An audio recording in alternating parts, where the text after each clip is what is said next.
You describe your journey as an attorney general, maybe the ups and downs you faced all the way as well. Oh, wow. That's a big question. Yeah. I am the 25th Attorney General of the state of Connecticut.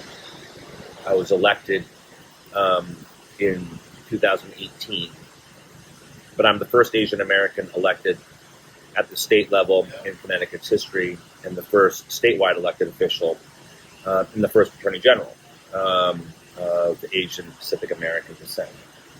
And, you know, starting as the son of immigrants, Asian American immigrants, Chinese American immigrants in Connecticut, and I was the first American in my family.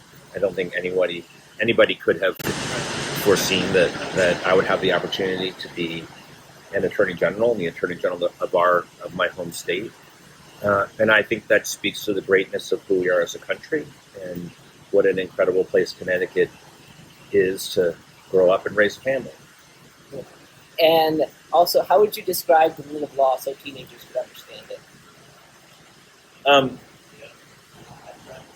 The rule of law is the foundation of who we are as a country and as a people. And what it means to me is that we respect each other. And we respect each other so much that we've agreed on a set of rules that become laws and a constitution where we agree with each other that we're going to be bound by these laws. And we're bound by them because we put them in place to keep each other safe, to protect each other, to respect each other and each of our individual rights and autonomy.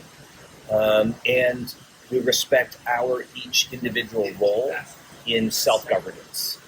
And so it has often been said that laws, government, are a pre-commitment device. They're a way that you and I can say, before anything happens, this is how we're going to deal with it. This is how we're going to treat each other. This is how we're going to live together. And we're going to do it not just as individual free agents, like in the woods, just, killing animals to eat and gathering food and not worrying about each other. But we're saying we're going to come together.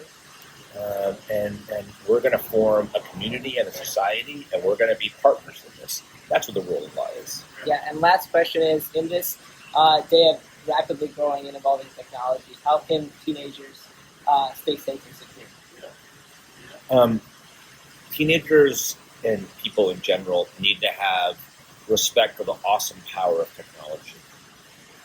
And what I mean by that is all the positive benefits of technology that bring us together. I just talked about the rule of law as a way to bind us together. Well, technology is a way to bind us together. And actually, technology enables the rule of law at times, and self-determination and self-government. But you have to have humility and be humble about the enormous power of technology and the harms that it can do. And so I think young people have to say, okay, I love my phone, I love my devices, I love Insta, I love streaming, but what are the harms that come from it? What am I giving up in terms of my privacy? What are the risks of putting up content that people will see and maybe you think it's funny now when you're 16, but isn't so funny when you're 25 and trying to get a job? What are the risks of cyberbullying and intimidating people or harming them or attacking them? What are the risks of seeing bad content? Young people like you have spent your entire lives knowing that you should wear a seatbelt in the car. Do you wear a seatbelt? Yes. When I was a kid, nobody wore a seatbelt. Okay? Would you ever drive drunk? Right. Because you've been taught your entire life not to drive drunk.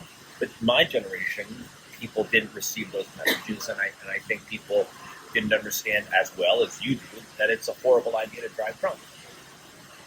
And so your generation needs to reckon with the risks and the harms of technology in a way that we haven't. Yeah. Thank you so much for this. Thanks for your time.